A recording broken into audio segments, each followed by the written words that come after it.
Hello everyone. Last class में हमने कोबर की माउंटेन बिल्डिंग थ्योरी को देखा था। तो हमने देखा था कि थ्योरीज जो है दो प्रकार से डिवाइडेड है। एक थ्योरी है जिसको हमने बोला था कि वो थ्योरी बिलीव करती है कि there is a horizontal movement of things और उसकी वजह से माउंटेन बिल्डिंग हुई है। दूसरा सेट ऑफ थ्योरिस्ट है जो कहता है कि भाई जो है वर्टिकल मूवमेंट से माउंटेन बिल्डिंग स्टार्ट हुई है। तो इस तरीके से दो सेट ऑफ थ्योरिस्ट की थ्योरीज पॉपअप होती है।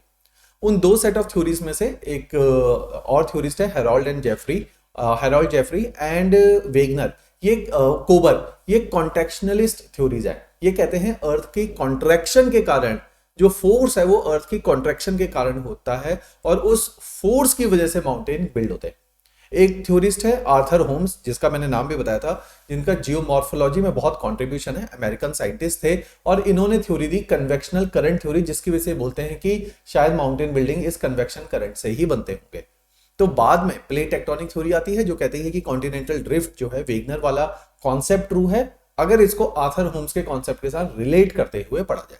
तो इस तरह से मल्टीपल थ्योरिस्ट ने इसमें कंट्रीब्यूट किया। आपने एक मैथमेटिशियन का नाम सुना होगा जिसका नाम है यूलर। हम लोग मैथ्स में 11th 12th क्लास में यूलर थ्योरम्स भी पढ़ा करते थे। तो यूलर के थ्योरम्स को अप्लाई करके बाद में ड्रिफ्टिंग ऑफ कॉन्टिनेंट को देखा गया कि जो ड्रिफ्टिंग ऑफ कॉन्टिनेंट की डायरेक्शंस हैं वो यूलर की थ्योरम के अकॉर्डिंग जा रही हैं। तो बहुत सारे लोगों की थ्योरी से चीजें पिक एंड ड्रॉप पिक की गई हैं, उनसे एक थ्योरी पॉपअप होती है फाइनली, जिसको बोला जाता है it is the most comprehensive dynamic theory, that is continental drift theory. Alright, sorry, that is plate tectonic theory. तो हम प्लेट टेक्टोनिक तक इस तरीके से पहुंचते हैं। उससे पहले हम बेसिस में बेबी स्टेप रखेंगे। सबसे पहले आज जो मैंने आपको दिखाना है वो है जियोलॉजिकल टाइम स्केल। आपकी 11वीं क्लास की एनसीईआरटी में टाइम स्केल दिया है, मैंने कल भी बताया था जब हम कोबर पढ़ रहे थे, क्योंकि आपको टाइम स्केल में चीजें याद होनी चाहिए कि कौन सा पीरियड है, कौन सा एरा चल रहा है, क्योंकि वो आपको कोट करना होगा। तो जैसे ये एनसीईआरटी के अकॉर्डिंग मेरे को ये सबसे अच्छा इसलिए लगता है क्योंकि बहुत ल्यूसिड और इजी टू ग्रेस्प है। ये कहता है कि 570 मिलियन ईयर से पहले का जो एरा है इसकी को बोला जाता है, जो कल मैंने बोला था, प्री कैम्ब्रियन एरा।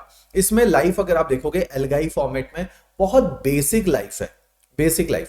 तो ये बेसिक लाइफ में क्या है कि ये लाइफ इतनी बेसिक है कि इसके ट्रेसेस अब बहुत रेयर ही देखने को मिलते हैं। इसके बाद अगर आप देखा जाएगा इस वाले पूरे ईयन को बोला जाता है फेनेरोजोइक एयन।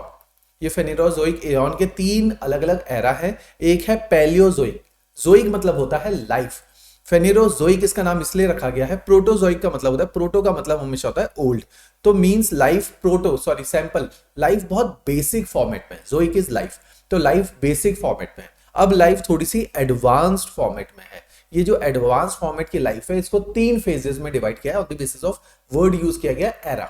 तो तीन एरा में रखा गया। एक एरा का नाम है पैलियो, पैलियो मींस होता है ओल्ड, बहुत ओल्ड लाइफ। अभी लाइफ जो है मेजरली ओशंस के अंदर लिमिटेड हैं या एम्फीबियन क्रिएट हो जाते हैं। मैंने आपको जब जीएस की ज्योग्राफी पढ़ाई थी तो मैंने कहा आप इसको ना बहुत कोरिलेट कर सकते हो विष्णु पुराण के साथ, जो कहती है कि फर्स्ट विष्णु का अवतार जो है वो मत्स्य अवतार है। मत्स्य अवतार अगर आप देखोगे धीरे धीरे वो एवोल्यूशन ऑफ लाइफ को ही बता रहे कि मत्स्य अवतार का मतलब है कि पहले लाइफ मछली की फॉर्मेट में इवॉल्व हुई, फिर लाइफ वो कहते हैं कि कुरमा अवतार आया। कुरमा इज द टर्टल या टॉर्टोइस। तो कुरमा अवतार को क्या बोला जाता है कि लाइफ अब एम्फीबियन, आप देखोगे एम्फीबियन यहां पे बनने लगे। तो इस तरह से लाइफ की एवोल्यूशन उन्होंने बताना शुरू किया। ऑलराइट, तो ऐसे ही जब लाइफ पैलियोजोइक थी उस टाइम पे ही एक एरा था कार्बोनिफेरस पीरियड, जब हम बोलते हैं कि कोल फॉर्मेशन इस टाइम पे हुई है। जो एंथ्रासाइटिक कोल है जो अपलाचियन माउंटेन्स में रखा गया है, जो चाइना में रखा गया है, यूरल में है, वो एंथ्रासाइटिक कोल इसी टाइम पीरियड में बना था। कार्बन से कार्बोनिफेरस है कि इस टाइम पे बहुत लार्ज स्केल में रिफ्टिंग हुई थी और सब्सिडेंस हुआ था। क्लियर।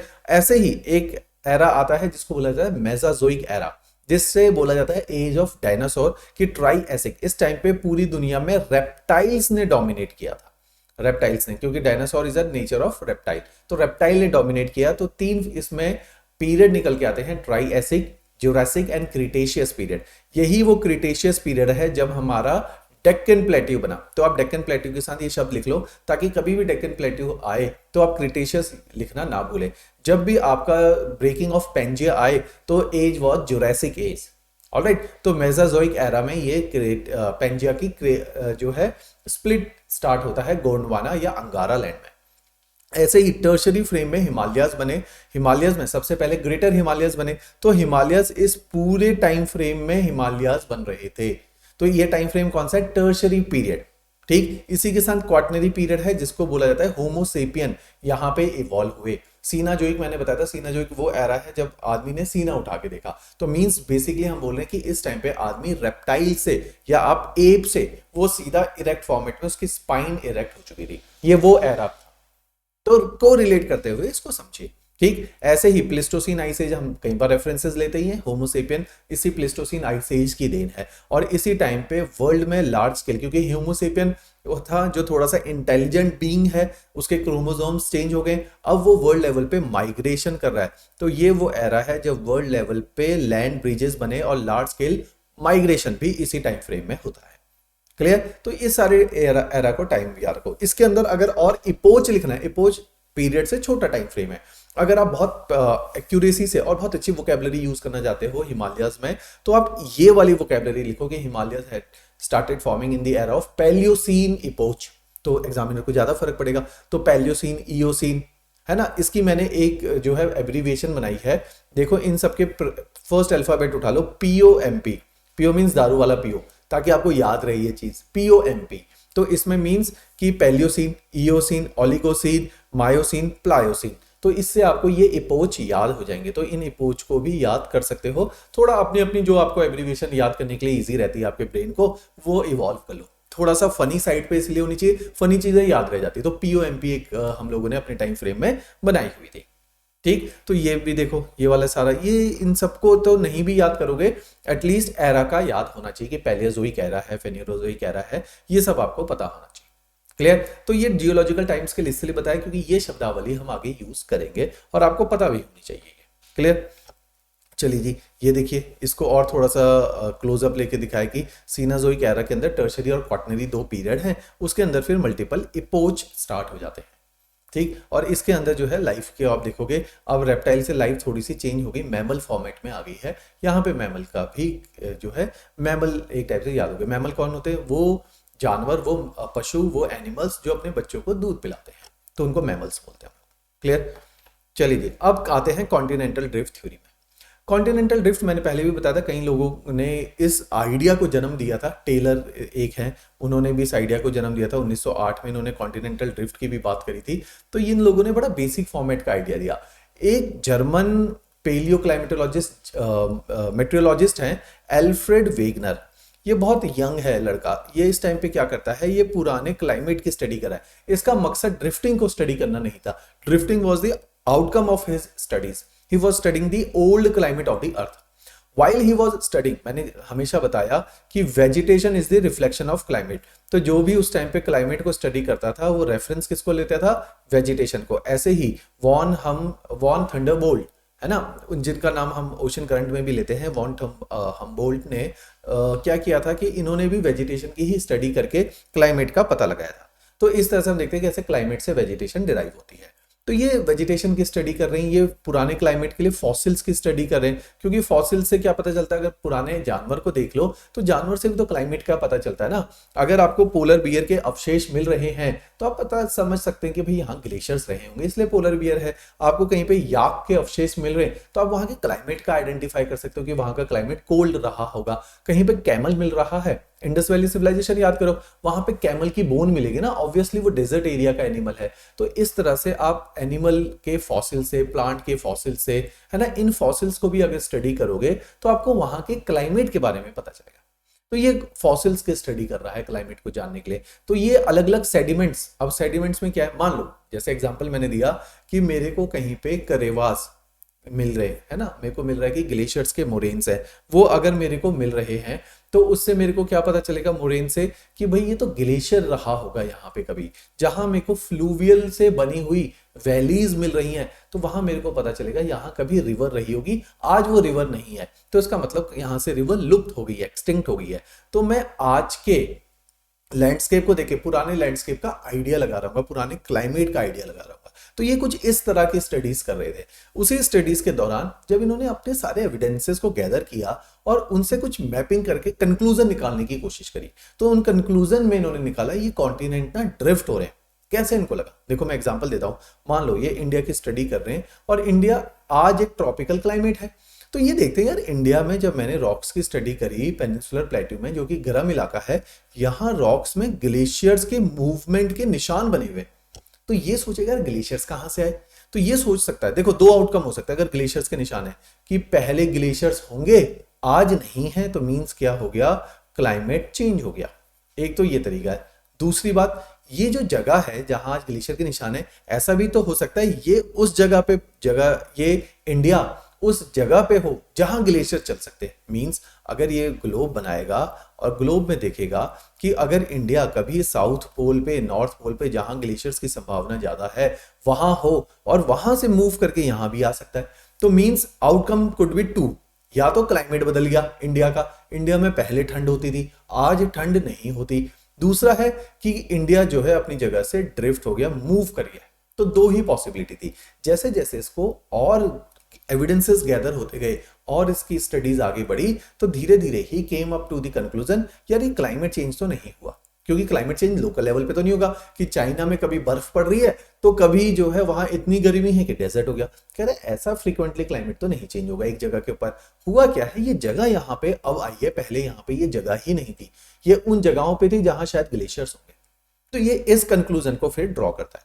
लेकिन मैंने पहले भी बताया 1912 की थ्योरी है और 1915 में ये थ्योरी थोड़ी सी पब्लिक हुई क्योंकि जर्मन भाषा की भी रुकावट थी, लैंग्वेज अपने आप में बैरियर था इन लोगों के लिए। तो इसकी थ्योरीज को बहुत ज्यादा क्रिटिसिज्म मिला है और ये he died out of isolation and depression in Greenland. Greenland सोचो ना, आज वहां रहना संभव नहीं है, उस टाइम पे ग्रीनलैंड में मर गया जाके।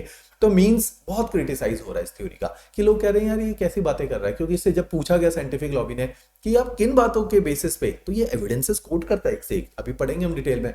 एविडेंसेस तो सारे ट्रू हैं इसके, बात गलत तो नहीं बोलता है ये, ठीक है। लेकिन क्या हो रहा है कि इसका क्रिटिसिज्म हो रहा है क्योंकि उस टाइम पे क्रिटिसाइज कौन करेंगे? अलग अलग फील्ड के साइंटिस्ट हैं। तो वो कह रहे हैं जियोमॉर्फोलॉजी की दृष्टि में ऐसा संभव ही नहीं है इतना बड़ा लैंड मास मूव कर जाए।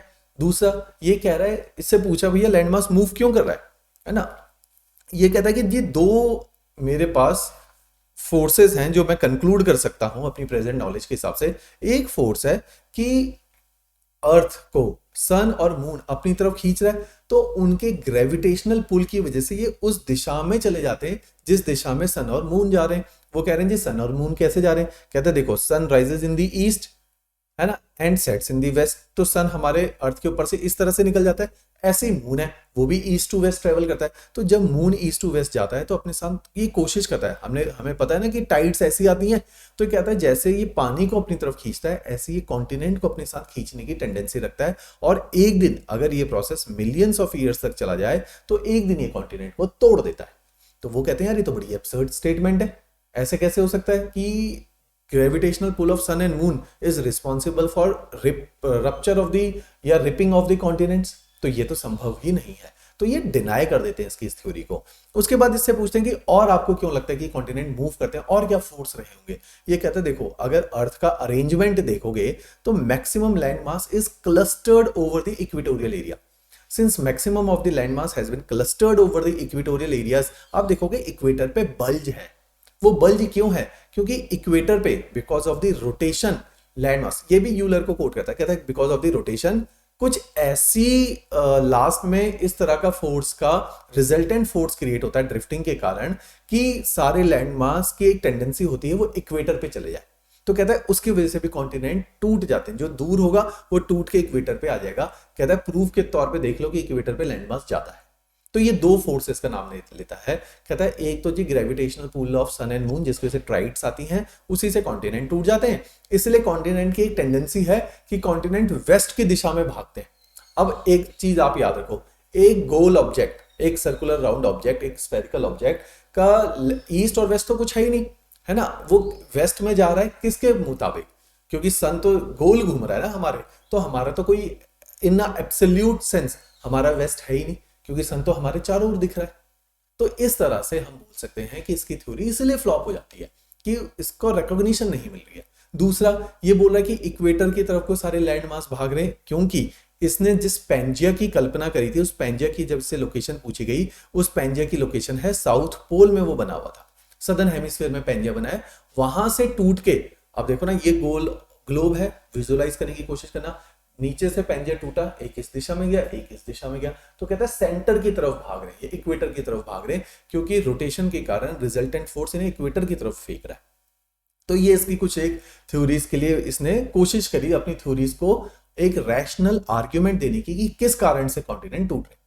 लेकिन बहुत ज्यादा एक्सेप्टेड नहीं होते ये arguments. Evidences were true, evidences को रिकॉग्निशन मिलती है, लेकिन इस कारण से लोग सहमत नहीं होते, क्रिटिसिज्म हो रहा है। पूरी दुनिया में जियोमॉर्फोलॉजी पे अपने लेवल पे स्टडीज तो चल ही रही है। अमेरिकन स्कूल बहुत एडवांस था उस टाइम पे, ब्रिटिश स्कूल बहुत एडवांस था, तो वो लोग अपने अपने लेवल पे अलग अलग साइंटिस्ट स्कैटर्ड फॉर्मेट में स्टडीज कर रहे हैं। ऐसे ही एक साइंटिस्ट है आर्थर होम्स, वो भी अपने पास अमेरिका में बैठ के 1928 में उन्होंने एक थ्योरी दे दी, कन्वेक्शनल करंट थ्योरी, आपके सविंद्र सिंह में भी है, उसको पढ़ लेना। ठीक, पेपर के लिए उतनी इंपॉर्टेंट नहीं है, बस you should have a rough idea कि भाई ये कन्वेक्शनल करंट थ्योरी होती है। तो वो भी ये इस आर्गुमेंट को डिनाई कर रहे हैं, वो कह रहे हैं इतने बड़े कॉन्टिनेंट के मूवमेंट के पीछे जो रीजन है, उन्होंने अपनी एक थ्योरी दी कन्वेक्शनल करंट। फिर और कोई साइंटिस्ट, तो मल्टीपल साइंटिस्ट काम कर रहे हैं, और लास्ट में फिर जाके इन सबकी थ्योरीज को जब क्लब कर लिया जाता है तो प्लेट टेक्टोनिक एक कॉम्प्रिहेंसिव थ्योरी सामने निकल के आती है, जिसपे सारे एग्री करते हैं हाँ भैया ऐसे ही कॉन्टिनेंट की ड्रिफ्टिंग। क्लियर? तो मैं आपको ये इसलिए बता रहा हूँ क्योंकि मेरे दिमाग में आइडिया है कि आपने जीएस में continent drift theory, convectional current theory और प्लेट टेक्टोनिक सुना हुआ है, तो मैं आपको इस तरह से इन चीजों को रिलेट करते हुए ऑप्शनल लेवल पे पढ़ा रहा हूँ। तो जब भी आपसे कॉन्टिनेंटल ड्रिफ्ट पूछा जाए, पढ़ाने का ऑब्जेक्टिव क्या है? देखो, एक आंसर होता है जो मैं बार बार मना करता हूँ इस अप्रोच को, जिसको बोला जाता है कि ये अप्रोच बड़ी कंपार्टमेंटलाइज्ड है और डिस्क्रीट है। डिस्क्रीट मीन्स एक ये रखा है, एक ये रखा है, एक ये रखा है। जब आप ऑप्शनल पढ़ते हो, या मैं कहता हूं ऑर्गेनिक लिंकिंग का क्या मतलब है कि आपसे पूछा गया कॉन्टिनेंटल ड्रिफ्ट थ्योरी, 5 नंबर में आया हुआ सवाल है, पहले आपने इसको कंक्लूड करते हुए प्लेट टेक्टोनिक के रेफरेंसेस और आर्थर होम्स की कन्वेक्शन करंट थ्योरी लिखनी ही है। आप बोलोगे भैया ये थ्योरी में एविडेंसेस तो बिल्कुल ठीक ही है, कॉन्सेप्चुअलाइज आइडिया का जेनेसिस बिल्कुल ठीक दिया, इसने बात गलत बोली ही नहीं है कि कॉन्टिनेंट ड्रिफ्ट हो रहे हैं। लेकिन कॉन्टिनेंट ड्रिफ्ट इसलिए हो रहे हैं क्योंकि जो ये आइडिया बोल रहा है उन कारणों से तो ऐसा नहीं है, रीजंस अलग है। ड्रिफ्टिंग है ये ट्रू है। एग्जांपल ले लेते हैं कि यूरोप में हम कहते हैं क्रिश्चियनिटी का जब बोलबाला होता था सेंट्रल मेडाइवल या डार्क एजेस ही, उस टाइम पे तो चर्चेस भी बोलते थे कि वर्ल्ड जो यूनिवर्स है ये हीलियोसेंट्रिक, ये जो हमारा सोलर सिस्टम है it is not heliocentric, it is geocentric, कि अर्थ बीच में है और सन आसपास घूमते हैं, इसलिए दिन रात होते हैं। तो दिन रात तो हो रहे थे, दिन रात के पीछे जो ये रैशनैलिटी देते हैं वो रैशनैलिटी गलत है। तो इनको केपलर क्या बोलता है कि भैया ऐसा नहीं है, सन केंद्र है, धरती उसके आसपास घूम रही है। ठीक, तो मींस दे कुड कॉन्सेप्चुअलाइज कि दिन रात हो रहे हैं, मींस इन दोनों में से एक चीज तो घूम रही है एटलीस्ट। ठीक, तो ऐसे ही ये है, ये बात तो ठीक कर रहा है कॉन्टिनेंट ड्रिफ्ट हो रहे, लेकिन क्यों हो रहे इसको नहीं बता रहा। ठीक, तो जो इसके क्रिटिसिज्म है वो इस बात के ऊपर ही है, वो टेक्निकल लेवल पे क्रिटिसिज्म। क्लियर? तो इस तरह से हम कॉन्टिनेंट ड्रिफ्ट थ्योरी को एक इंटीग्रेटेड वे में पढ़ेंगे कि कॉन्टिनेंट ड्रिफ्ट थ्योरी को जब इसमें क्रिटिसिज्म भी होगा तो हम आर्थर होम्स का भी क्रिटिस के बारे में भी लिखेंगे कि वो एक रैशनल आर्गुमेंट देता है ड्रिफ्टिंग के पीछे चलने वाले फोर्स का। प्लेट टेक्टोनिक थ्योरी इसको और उभार के सामने लाती है और वो कहती है continents are not drifting, it is the plate which is drifting and plate consist of continent and ocean both. ये बात लिख देंगे बस। ठीक, तो हमारा इंटीग्रेशन बनेगा, एग्जामिनर के दिमाग में जाएगा भैया इसको जो है होलिस्टिक अंडरस्टैंडिंग क्लियर है। ऑलराइट, चलिए जी, moving ahead with the theory क्या कहती है। ये कहता है कि पूरी दुनिया में सारे लैंडमास एक साथ क्लब्ड थे और ये लैंडमास कुछ फोर्सेस, जो इसने दो फोर्सेस का नाम लिया, दो फोर्सेस के कारण ये लैंडमास टूट के जिस प्रकार से आज हमें दिख रहे वैसे दिख रहे। इसने अपनी जर्मन भाषा में ये जो इकट्ठा हुआ लैंडमास था इसका नाम रखा पैंजिया। ये कहता है ये एक पैंजिया था जो इस तरह से बना था। इन्होंने कहा यार पैंजिया क्या कभी पहले भी बना था? पैंजिया को ये बोलता है it is a super continent. इससे पूछा सुपर कॉन्टिनेंट क्या होता है? कहता है एक ऐसा समय धरती पे आता है जब सारे कॉन्टिनेंट एक साथ जुड़ जाते हैं। देखिए ये रहा सुपर कॉन्टिनेंट। ये कहता है सुपर कॉन्टिनेंट का नाम मैं रखता हूं पैंजिया जर्मन भाषा में। इससे पूछा सुपर कॉन्टिनेंट पहले भी बने थे? इसने कहा जी ये पहला नहीं है, नाम लिखो आपकी शीट्स में नहीं लिखा हुआ। आप ये कहता है कि ऐसे सुपर कॉन्टिनेंट पहले भी बने थे। This is the 6th super continent which is Pangaea. इससे कहा और कौन से? ये कहता है नाम लिखो। एक है वालबारा, अपने नाम कोट करता है, जब कोई चीज ने जन्म ही नहीं लिया तो उसका कोई भी नाम रख सकता है। ये कहता है कॉन्टिनेंट है वालबारा। उसके बाद एक कॉन्टिनेंट बना था सुपर कॉन्टिनेंट कैनोरलैंड, फिर ये बने, फिर टूट गए, फिर कैनोरलैंड बना, फिर वो भी टूट गया। फिर कहता है वालबारा, कैनोरलैंड, रुडीनिया, कोलंबिया, और ऐसे ही पेनोशिया। कहता है ये टोटल 6 सुपर कॉन्टिनेंट बने। छठा था पेंजिया। और क्रिटेशियस पीरियड के अंदर, सॉरी, और ट्राइएसिक टाइम के अंदर, ठीक है ना, उस टाइम पे पैलियोजोइक एज चल रही थी, मेसोजोइक एज चल रही थी, उस टाइम पे ये पेंजिया टूट जाता है। टूटने के इसने कारण बताया कि कारण है दो, कि या तो सन और मून के ग्रेविटेशनल पुल की वजह से जो टाइडल फोर्स लगते हैं उन्होंने इसको तोड़ दिया। दूसरा है कि सेंटर पे इक्वेटर में एक टेंडेंसी होती है कि सारे लैंडमास चाहते हैं कि वो इक्वेटर को मूव करे। एक फोर्स होता है जिसका नाम ये रखता है पोलर फ्लिंग। पोल से दूर जाने की एक टेंडेंसी होती है लैंड मासेस की, पोलर फ्लिंग फोर्स कहता है। इसलिए अगर आप देखोगे पोल्स पे, चाहे नॉर्थ हो साउथ पोल हो, इस पे जमीन कम है, इससे दूर जाती है जमीन। तो सदर्न हेमिस्फेयर का एग्जांपल देता है कि पेंजिया खुद सदर्न हेमिस्फेयर से बनना शुरू हुआ था और वो सदर्न हेमिस्फेयर से मूव करके नॉर्थ में चला गया, इक्वेटर के आसपास चला गया। और कहता है देख सकते हो आज सदर्न हेमिस्फेयर में लैंड मास आपको पता ही कम होता है। तो कहता है ये रीजन है पोलर फ्लिंग फोर्स। तो यहां ये गड़बड़ करता है। तो ये यहां तक भी कैसे पहुंचा, इस कंक्लूजन पे कैसे पहुंचा कि कॉन्टिनेंट्स आर ड्रिफ्टिंग, वो हम देखते हैं कि इसकी स्टडीज क्या कहती है। तो ये कहता है कि ये जो कॉन्टिनेंट है ये इन फोर्सेस के कारण दो पार्ट में टूट गया। एक है लॉरेशिया, या इसको बोला जाता है अंगारा लैंड, अंगारा लैंड, लॉरेशिया या अंगारा लैंड। नीचे वाले हिस्से का नाम दिया इसने गोंडवाना। इसी टाइम पे जो हमारा कोल मैंने बताया था गोंडवाना कोल, इसी टाइम फ्रेम का है। इस गोंडवाना से ये कहता है कई सारे बाद में कॉन्टिनेंट जन्म लेते हैं। Australia is one of them, India यहीं से जन्म लेता है, साउथ अमेरिका यहीं से जन्म लेता है और अफ्रीका यहीं से ही जन्म लेता है। कहता है ये सारे एक साथ जुड़े हुए थे। इसने ये स्टेटमेंट क्यों दी? क्योंकि जब इसने स्टडीज करी यहाँ पे फॉसिल्स की, वेजिटेशन की, रॉक टाइप की, एक जैसी रॉक टाइप, एक जैसी वेजिटेशन, अलग अलग जगह पे फॉसिल्स थी वेजिटेशन की, एक जैसी थी, रॉक टाइप एक जैसी थी। तो इसने कहा ये एक जैसी रॉक टाइप ये 4 कॉन्टिनेंट में अगर मैं रेप्टाइल के फॉसिल्स देखूं तो एक रेप्टाइल जो साउथ अमेरिका में मिल रहा है वो इंडिया कैसे पहुंच गया? वो तो शैलो वाटर रेप्टाइल है, वो कैसे स्विम करके गया होगा ये हजारों लाखों किलोमीटर के सफर को? कहता है ये संभव नहीं था। मींस ये सारे कॉन्टिनेंट एक साथ थे, इसलिए ये स्प्लिट हुए। इसका नाम रखा इसने कॉन्टिनेंट ड्रिफ्ट थ्योरी। क्लियर? तो ये कहता है कि ये कॉन्टिनेंट ड्रिफ्ट थ्योरी, कुछ जो इसके एविडेंसेस हैं, ये इसने अलग अलग टाइम फ्रेम लिए कि कैसे ट्राइएसिक पीरियड के आसपास ये जो है टूटने लग गए और उसके बाद ये सारे पूरी दुनिया में फैल गए। ट्राइएसिक, जुरासिक, है ना, कार्बोनी, क्रिटेशियस पीरियड और आज का ये वाला मॉडर्न डे कॉन्टिनेंट। यही क्रिटेशियस पीरियड में अगर आप हिंदुस्तान की लोकेशन देखोगे तो इसी टाइम पे डेक्कन प्लेट्यू बना था। जब हम डेक्कन प्लेट्यू का भी मैं बताऊंगा कि थोड़ा सा एविडेंस दूंगा, और फिर जब हम इंडिया की फिजियोग्राफी करेंगे वहां भी बताऊंगा। मैंने जीएस में भी आपको काफी डिटेल में ऑलरेडी बताया भी हुआ है। ऑलरेडी जी, तो ये क्रोनोलॉजी भी देता है ड्रिफ्टिंग की कि कैसे कैसे कब कब ड्रिफ्टिंग हो रही थी, किस टाइम फ्रेम में क्या टूट रहा था। जैसे परमियन फ्रेम में ये कहता है कि पेंजिया एग्जिस्ट करता था, ट्राइएसिक में पेंजिया टूटना शुरू हो जाता है। ठीक है, ट्राइएसिक अगर जियोलॉजिकल टाइम स्केल देख लेते हैं एक बार, उसमें ट्राइएसिक एज देखो ये रहा। तो ट्राइएसिक में पेंजिया, स्प्लिटिंग ऑफ पेंजिया, तो this could be considered as the Mesozoic era is considered, could be considered as splitting of Pangaea. और परमियन, पी से परमियन, पी से पेंजिया, इस टाइम पे पेंजिया एग्जिस्ट किया करता था। है जी। तो ये इसकी थ्योरी का सार है। तो इसी के अकॉर्डिंग ये चलता है। फिर ये कहता है कि ये देखो, जैसे बताना शुरू करता है कि कौन से ईयर में कब क्या क्या चीजें चल रही थी। तो ये क्रोनोलॉजी तो ड्रॉ करता है अपने एविडेंसेस के बेसिस पे।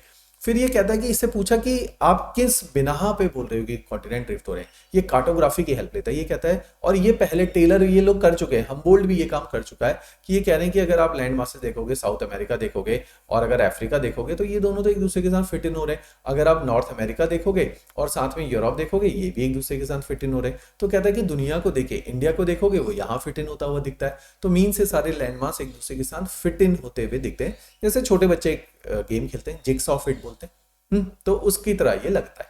तो कहते हैं जिग्सॉ फिट जैसा है, उसी प्रकार से ये कॉन्टिनेंट है। तो इस बिना पे मैं बोलता हूं कि कॉन्टिनेंट ड्रिफ्ट होते हैं। इससे कहता है, अगर डिस्ट्रीब्यूशन डिटेल में नोट्स में डाला हुआ है, डिस्ट्रीब्यूशन ऑफ फॉसिल्स नाम लेता है ये, है ना, ये लाइसोसॉर्ट्स के नाम लेता है, ये ग्लिप्टोप्टेरस के नाम लेता है। कहता है ये ऐसे ऐसे प्लांट जो पैर तो है नहीं प्लांट के, तो ट्रेवल करके कॉन्टिनेंट से दूसरे कॉन्टिनेंट कैसे गए? कहता है ये कॉन्टिनेंट चले गए, प्लांट कहीं नहीं गया, प्लांट वहीं पे था, कॉन्टिनेंट टूट के चला गया। जैसे एग्जांपल लेते हैं कि जब हम लोग यूपीएससी में, यहाँ पे तो टॉपिक नहीं है आपका, एक है कि migration of plant and animal. अब प्लांट के आगे शब्द माइग्रेशन यूज कर रहे हो, तो प्लांट कैसे माइग्रेट करके चले गए? प्लांट माइग्रेट नहीं करते। जब हिंदुस्तान में, याद रखो ये वर्ड, जब हिंदुस्तान में यूरोपियन आए, उसी टाइम पे यूरोपियन पूरी दुनिया में भी फैले। इन यूरोपियन ने पूरी दुनिया में प्लांट के डिस्पर्सल के लिए रिस्पॉन्सिबल है। इनको सेब खाने दे, ये उठा के ले आए सेब अपने ब्रिटेन से। आज भी देखो ना आपके शिमला में Italian variety, British variety, New York variety, California variety, सारी वेराइटी मिल रही है। तो क्यों? वहां से लेकर आए। तो इन्हें जो अच्छा लगता था, पोटैटो पोर्चुगीज उठा के ले आई है, ठीक, कहां से लाए? ये लैटिन अमेरिका से लाए। तो अलग अलग जगहों से अलग अलग चीज उठा के लाते रहे। चाय लानी थी तो चाइना से ले आए। तो इन्होंने माइग्रेशन ऑफ प्लांट को हेल्प करी, इन्होंने माइग्रेशन ऑफ एनिमल को भी बढ़ाया है। तो इस तरह से माइग्रेशन असंभव है। आज से मिलियंस ऑफ ईयर्स पहले ये प्लांट कैसे उठ के गया होगा? प्लांट की तो क्षमता नहीं है दूर जाने की। तो ये मीन्स कॉन्टिनेंट कभी यूनाइटेड। तो यहां से ये कंक्लूजन ड्रॉ कर रहा है। ये कह रहा है अच्छा मैंने ना रॉक स्टडी करी है। इसने क्या किया, ये जो रॉक है हमारे साउथ अफ्रीका की, ये रॉक है अर्जेंटीना की, इन दोनों को कहता है यार ये तो बिल्कुल सेम रॉक है, एक ही उम्र की बनी हुई रॉक है, ये अलग अलग जगह पे एक ही टाइम पे कैसे बन गई? ये कहता है जैसे ब्राजील के अंदर और यहाँ घाना में मिलता है गोल्ड। कहता है गोल्ड मिलने के लिए, मैंने आपको हर चीज बताई कि कोई भी रिसोर्स मिलेगा, उस रिसोर्स पत्थर से निकलता है। रॉक्स पढ़ा है हम लोगों ने, तो पत्थर से मिनरल्स निकलते हैं, पत्थर से छांट के एलिमेंट निकालने पड़ते हैं। ये कह रहा है घाना में सेडिमेंट्स, प्लेसर तो हैं गोल्ड के, आसपास दूर दूर तक गोल्ड की चट्टान नहीं है, कि जिस पत्थर से टूट टूट के गोल्ड के कण बने होंगे वो कण है, पत्थर नहीं है। पत्थर है ब्राजील में। वो कहता है ये कैसे संभव है कि यहां से नदियां तो लेके नहीं गए होंगे इतने बड़े अटलांटिक ओशन को क्रॉस करके, तो वहां तक सेडिमेंट कैसे पहुंचा? मींस कभी ये दोनों जुड़े होंगे, वहां पे नदियां चलती होंगी, उन नदियों ने ये पत्थर को तोड़ा होगा और गोल्ड के सेडिमेंट्स को डिपॉजिट किया होगा, आज ये दोनों अलग हो गए। कहता है जैसे आप यूनाइटेड किंगडम के माउंटेन्स की स्टडी करो, है ना, कैम्ब्रियन माउंटेन्स है वहां पे, उनकी स्टडीज करो, तो इन सारे माउंटेन्स की स्टडी करोगे, उनकी रॉक टाइप, उनकी उम्र बिल्कुल कनाडा के माउंटेन से मिलती जुलती। तो ये दोनों आज अलग अलग है। तो ऐसे इसने रॉक टाइप की स्टडी करी। तो इन सारी चीजों से पैलियो क्लाइमेटिक एविडेंसेस, इसने कहा, एग्जाम्पल लेते हैं, ये कहता है जो कोल है, कोल के लिए मैंने आपको एक चीज बताई थी रिसोर्सेज पढ़ाते हुए, कोल किससे बनता है? कोल के लिए फॉरेस्ट चाहिए, बड़े बड़े फॉरेस्ट का अगर होगा सब्सिडेंस तो बनेगा कोल। तो means forest is the necessity thing, क्योंकि फॉरेस्ट में क्या है, हमारा वुड है, वुड से कोल बनेगा। अब फॉरेस्ट आपको उस इलाके में मिल रहा है जहां कोल, आपको उस इलाके में मिल रहा है जहां फॉरेस्ट होने की संभावना ही नहीं है। तो आप बोलोगे कोयला कहां से आया जब यहाँ फॉरेस्ट नहीं था? मींस अगर यूरल माउंटेन में आपको कोल मिल रहा है, अपलाचिन में कोल मिल रहा है जहां फॉरेस्ट नहीं है कोल वाले, वहां कोल क्या कर रहा है पड़ा हुआ? तो इसने कंक्लूड किया ऑस्ट्रेलिया के उन जगहों पे कोल मिल रहा है। अगर ऑस्ट्रेलिया को देखोगे, ऑस्ट्रेलिया के यहाँ पे कोल मिल रहा है जहां पे डेजर्ट है, तो कह रहे यहाँ कहां पे कोल पहुंच गया? तो मींस ये एरिया में कभी फॉरेस्ट होगा। तो यही क्लाइमेट, दो ऑप्शन थे। वो सोचता है यहाँ कभी इक्वेटर जितनी बारिश होती होगी, फिर उसने देखा इक्वेटर जितनी बारिश होने की तो संभावना यहाँ है नहीं, तो मींस ये जगह उस जगह पे होगी। ये ऑस्ट्रेलिया कभी ऐसी जगह पे था जब यहाँ पे फॉरेस्ट एग्जिस्ट कर सकते थे, फॉरेस्ट लाइक क्लाइमेट होता। तो मींस ऑस्ट्रेलिया कभी इक्वेटर पे रहा होगा, वहां से माइग्रेट कर गया। तो ये कंक्लूजन ये ड्रॉ करता है। तो ऐसे ये अलग अलग कंक्लूजन देता है जिनके बेसिस पे ये लास्ट में कंक्लूड करता है, ऐसे ऐसे एविडेंसेस देता है जिनके बेसिस पे कंक्लूड करता है कि भाई ये कॉन्टिनेंट ही ड्रिफ्ट करते हैं, क्लाइमेट चेंज इतना ज्यादा फ्रीक्वेंट फिनोमिना नहीं होता। ऑलराइट, तो दीज वर हिज कंट्रीब्यूशन। तो अगर देखो कॉन्टिनेंटल ड्रिफ्ट थ्योरी 20 नंबर में तो आने वाली चीज नहीं है, 5 नंबर में आ सकता है, या कल को पैटर्न चेंज कर दें। जैसे अब क्या करते हैं, डिफिकल्टी लेवल कैसे बढ़ाया जाता है, देखो पेपर का मैं आपको बताता हूं। क्वेश्चन का लेवल मत चेंज करो, yet you can make the paper difficult. How? अभी 20 नंबर का एक सवाल है, आता है ना, 5-5 नंबर के 4 आते हैं, 20 नंबर के बाकी सवाल आते हैं। 20 नंबर के बड़े सवाल बनाना कठिन होता है, क्योंकि आपको बताना एक बड़ा चैप्टर, उसमें 3 ही सवाल बनेंगे 20 नंबर लायक। तो आप एंटिसिपेट कर सकते हो कि कौन सा टॉपिक 20 के लायक है या नहीं है। अगर आप इस टॉपिक को 10 नंबर और 10 नंबर में बोला है, 2 टॉपिक पूछूंगा, 20 का नहीं पूछूंगा। सेम किसी भी टॉपिक को जो 20 का पूछा जा सकता है, तो 10 का पूछा ही जा सकता है, इतना कंटेंट तो है ही उसमें। और आजकल स्मार्ट आंसर राइटिंग है, वो कहते हैं मत लिखो भैया, 400 वर्ड लिख दो, 200 वर्ड में बात अपनी, ठीक। जैसा हमारा जीएस में कहते हैं कि 4 नंबर में ऐसे ऐसे क्वेश्चन डालते हैं कि आप उस पर एक एस्से लिख सकते हो, वो 4 नंबर में पूछ लेंगे आपसे। ऐसा कर सकते हैं। अगर इन्होंने ऐसा कर दिया तो मल्टीपल क्वेश्चंस बन जाएंगे, फिर पेपर डिफिकल्ट हो जाएगा, क्योंकि आपको पहले था कि 20 में से तो चॉइसेस थी कि 5 क्वेश्चन करने हैं 8 में से। अब क्या होगा, हर क्वेश्चन के दोनों पार्ट आने चाहिए। ये क्या करेंगे, एक पार्ट आसान बनाएंगे हर क्वेश्चन का, और एक मुश्किल बनाएंगे कि आपको फंसा देंगे ये, ठीक, कि आपको वो क्वेश्चन करना भी पड़ेगा, नहीं भी करना पड़ेगा। तो इस तरह से पेपर को डिफिकल्ट बनाया जाता है। तो इसलिए अगर कॉन्टिनेंटल ड्रिफ्ट थ्योरी अपने 10 नंबर में आ जाए, 20 में भी आ जाए, तो हमने इतना कंटेंट डाला हुआ है, आप इसको जस्टिफाई कर जाओगे। फिर थोड़ी सी स्मार्टनेस है, भैया कॉन्टिनेंटल ड्रिफ्ट थ्योरी 20 नंबर में पूछ लिया, कंटेंट तो 20 का नहीं है, तो क्या करते हैं इसके लास्ट पार्ट पे हम लिख लेते हैं इसमें ड्रॉबैक बहुत है, तो प्लेट टेक्टोनिक इसमें डाल दो, और साथ में आर्थर होम्स की कन्वेक्शनल करंट थ्योरी डाल दो, थोड़ा सी फ्लोर स्प्रेडिंग लिख दो, तो ये बैलेंस हो जाएगा। वे एड लिख रहे हैं बेसिकली, इसकी कमियों को लिख देंगे, तो उसको भी थोड़ा सा हाईलाइट कर दो 20 नंबर में, तो ये है स्मार्टनेस। क्लियर? तो ये थी पूरी आपकी कॉन्टिनेंट ड्रिफ्ट थ्योरी। इसी के अकॉर्डिंग ये कहता है इस तरह से ये कॉन्टिनेंट बने हैं, ये साउथ पोल के पास में, ये कहता है बने ये साउथ पोल के पास में, सदर्न हेमिस्फीयर में, जहां अफ्रीका है, साउथ अमेरिका है, एंटार्क्टिका है, इंडिया है, अरेबियन पेनिनसुला है, ऑस्ट्रेलिया है, ये सारे गोंडवाना के पार्ट हैं। ये कहता है ये सारे गोंडवाना के पार्ट हैं जिनसे ये सारी चीजें आज इवॉल्व होकर सामने आई है। क्लियर? तो ये इसकी कॉन्टिनेंट ड्रिफ्ट थ्योरी है। ये देखो कितने सारे एविडेंसेस, ये फॉसिल्स, क्योंकि पेलियोक्लाइमेटोलॉजिस्ट है, फॉसिल्स की स्टडी करी है, ये कई सारे रेप्टाइल एज के फॉसिल्स हैं जिसकी स्टडी करके ये कहता है कि ये इनके ग्लिप्टोप्टेरस जिसका मैं नाम ले रहा था ये रहा, ठीक है, मेसोजॉर्ड्स जिसका मैं नाम ले रहा था ये रहा, तो ये ऐसे ही ये कई सारे जो है रेप्टाइल्स की स्टडी करता है, देखता है ये रेप्टाइल ये साउथ अमेरिका में भी है, ये अफ्रीका में भी है, इंडिया में भी है, एंटार्क्टिका में भी, ऑस्ट्रेलिया में भी है, तो इनकी स्टडी करके कहता है कि सारी जगह पे ही पाए जा रहे हैं। तो मीन्स ये कॉन्टिनेंट ड्रिफ्ट हुए हैं अपनी ओरिजिनल लोकेशन से। तो this was his theory of drifting. Clear? अब इस थ्योरी के मैंने आपको पहले ही बता दिया था कि रीजन ऑफ ड्रिफ्टिंग ये दो देता है। ये कहता है एक पोलर फ्लिंग फोर्स है, पोलर फ्लिंग फोर्स मींस हर लैंड मास इक्वेटर पे जाने की टेंडेंसी रखता है। दूसरा कहता है हर लैंड मास वेस्टर्न डायरेक्शन में जाना चाहता है क्योंकि सूर्य और मून उस दिशा में जाते हैं। तो ये कहता है क्योंकि सन और मून इस तरह से मूव करे तो हर लैंड मास उसके पीछे पीछे चल पड़ता है। तो ये दोनों ही फोर्सेस का बहुत क्रिटिसिज्म है। उन्होंने कहा ये नहीं, ये गलत है, ये फोर्सेस एग्जिस्ट नहीं करते जो कॉन्टिनेंट को तोड़ सकते थे। क्लियर? तो this was the theory of continental drift theory. Notes में बहुत अच्छे से दे रखी है, डिटेल में पढ़ना तो आपको समझ आएगा। Basic premise idea foundation I have laid down here. Then देखो जी, एक बार देख लेते क्या क्या हो गया। हमारे ऑरोजेनिक कल ही कर लिया था, एपिरोजेनिक फोल्ड एंड फोल्डिंग मैंने बोला था आप खुद कर लेना, नोट्स में मैंने डाल दिया, आपकी सविंदर सिंह में भी है, बहुत बोरिंग और फैक्चुअल टॉपिक है, स्वयं कर लेना, 5 नंबर के लायक का टॉपिक है। ड्रिफ्ट क्योंकि इंपॉर्टेंट था, इससे प्लेट टेक्टोनिक आगे रिलेट हो रही है इसलिए मैंने करा दिया। अब हम करेंगे प्लेट टेक्टोनिक थ्योरी, उसके साथ अर्थक्वेक और वॉल्केनोज मैंने पहले भी करवाया हुआ है और आपको बताया भी हुआ है कि ये प्लेट टेक्टोनिक के साथ कोरिलेट होते हुए टॉपिक्स है। क्लियर? क्योंकि प्लेट टेक्टोनिक ही वॉल्केनो और अर्थक्वेक के डिस्ट्रीब्यूशन और रीजंस को, दो चीजें, रीजंस प्लस रीजंस कहां पे आते हैं डिस्ट्रीब्यूशन, इन दोनों को बहुत अच्छे से बताता है, ठीक, और इनका नेचर भी बताता है। तो प्लेट टेक्टोनिक थ्योरी ये तीनों दोनों के लिए, अर्थक्वेक एंड वॉल्केनो के लिए ये तीन चीजें बताता है, क्यों आ रहे हैं, रीजंस क्या है और किस प्रकार का नेचर है, कि अर्थक्वेक शैलो है कि डीप है, वॉल्केनो विस्फोटक है या वॉल्केनो साइलेंट है, एक्सप्लोजिव है या साइलेंट है, ये कौन बताता है, हमारी ये थ्योरी बताती है। तो इनकी डिटेलिंग मैंने जीएस में कराई है, मैं इनको ओवरव्यू दूंगा फ्रॉम द ऑप्शनल पर्सपेक्टिव, ठीक है, माइक्रोव्यू ऑलरेडी आपको पता चल गया। क्लियर? तो प्लेट टेक्टोनिक थ्योरी में फिर लास्ट में हमारे दो टॉपिक रह जाएंगे, जो कॉन्सेप्ट कल हमने आइसोस्टेसी करना है, परसों हमने साइकिल ऑफ इरोजन कर लेना है। क्लियर? तो इस तरह से हम लोग इसको करेंगे।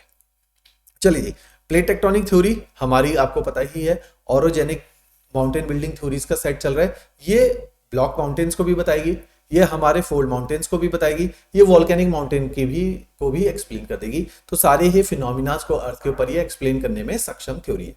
ऑलराइट, तो ये प्लेट टेक्टोनिक थ्योरी क्या करती है, सबसे पहले मल्टीपल साइंटिस्ट मैंने बताया था कॉन्टिनेंटल ड्रिफ्ट थ्योरी पे भी काम करें, सी फ्लोर स्प्रेडिंग पे काम करें, अलग अलग जगहों पे अलग अलग साइंटिस्ट बैठ के कुछ काम कर रहे हैं। एक टूजो विलियंस है, ये कनाडा के हैं, इन्होंने बोला, इन्होंने सबसे पहले ये शब्द को कॉइन किया प्लेट। देखो ऑप्शनल लेवल में हमने इन शब्दावली पे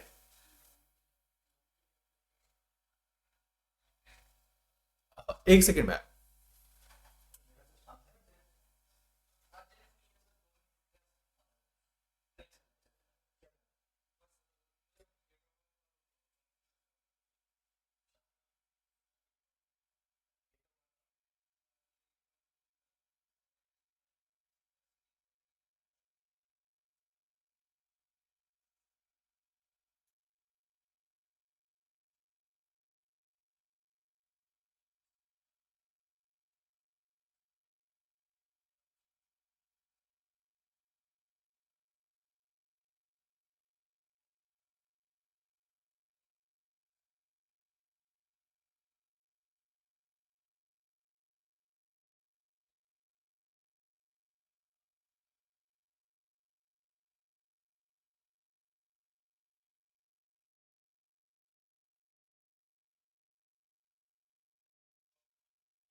सॉरी।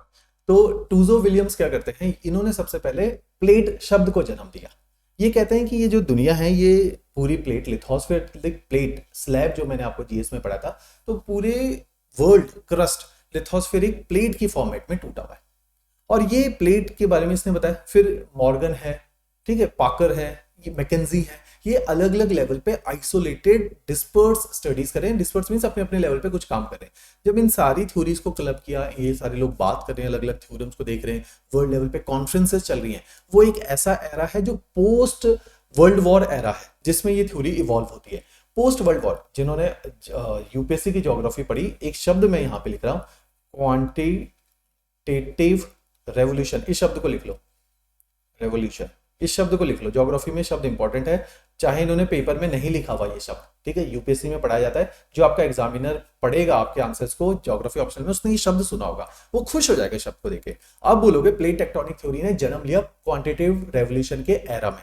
क्वांटिटेटिव रेवोल्यूशन के कॉन्सेप्ट को समझो। क्वांटिटेटिव का मतलब होता है नंबर, क्वांटिटी नंबर। तो कहता है पहले एक ऐसा टाइम आया था, ज्योग्राफी बड़ी थ्योरेटिकल चल रही है, हवाई बातें चल रही हैं, है ना, फिलोसॉफिकल चली गई।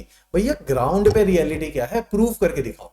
प्लेट टेक्टोनिक है, वेगनर ने बता दी, प्रूव नहीं हो पाया कि क्यों ड्रिफ्टिंग हो रही है। तो ऐसे बहुत सारे फिलोसॉफिकल आइडियाज हैं, लेकिन उनका कंक्रीट बेस नहीं बन पा रहा। तो कंक्रीट बेस क्वांटिटेटिव रेवोल्यूशन है, पोस्ट सेकंड वर्ल्ड वॉर है। उस टाइम पे आप याद करो सुपर कंप्यूटर बनने शुरू हो गए थे, साइंटिफिक एडवांसमेंट, यूएसए ने आर&डी पे अरबों रुपए खर्च किए उसी एरा में, क्योंकि उस टाइम पे यूरोप पूरा डिवास्टेटेड है। वर्ल्ड हिस्ट्री से रिलेट करो, यूरोप पूरा डिवास्टेटेड है, सारे वर्ल्ड पे उस टाइम पे यूएस हेजेमनी बननी शुरू हो गई। यूएस इकोनॉमिकली अकेला बैठ के प्रॉस्पर कर रहा था। अब क्या हुआ, सेकेंड वर्ल्ड वॉर ने, जापान ने जैसे उसको घसीटा, तो उसने पूरी दुनिया को अपने वेपन्स भी दिखाए, उसने पूरी दुनिया को अपनी मिलिट्री माइट भी दिखाया। तो उस तरीके से बहुत स्ट्रॉन्ग एक जो है टेक्नोलॉजी, स्ट्रॉन्ग सुपर पावर बन गया।